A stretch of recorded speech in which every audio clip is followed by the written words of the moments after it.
बापा मु काली राति रे गोटे स्वप्न देखिली जे मोर गोटे पाद जन्नरे आउ गोटे पाद पृथ्वी रे अछि। एमिति स्वप्न देखिबो नै पुत्र, चढ़ी फाटी जाई पारे। पिला माने जेमति 2 रे 0 20 सेमति 4 रे 0 केते हेबो के कहि परिबो? दीदी 4 रे 0 24। बाहर एठू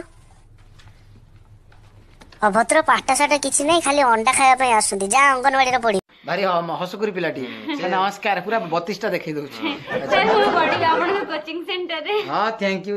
अच्छा तमर को क्लास? मोर नवम श्रेणी झियटा छाती को महट करूची। न डह कवि कलमन ठाबे नाही रहे सते, ठाबे नाही रहे सते, ठाबे नाही रहे सते। टिणी नांग रे टिणांग टच टच टिणी नांग।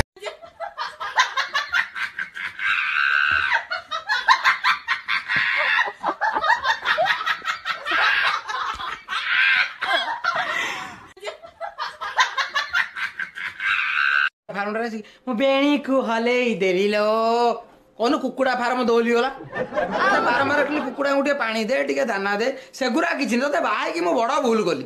मु सब काम करबी। सकाळ उठी मु गुआळ पचिबी, सकाळ उठी मु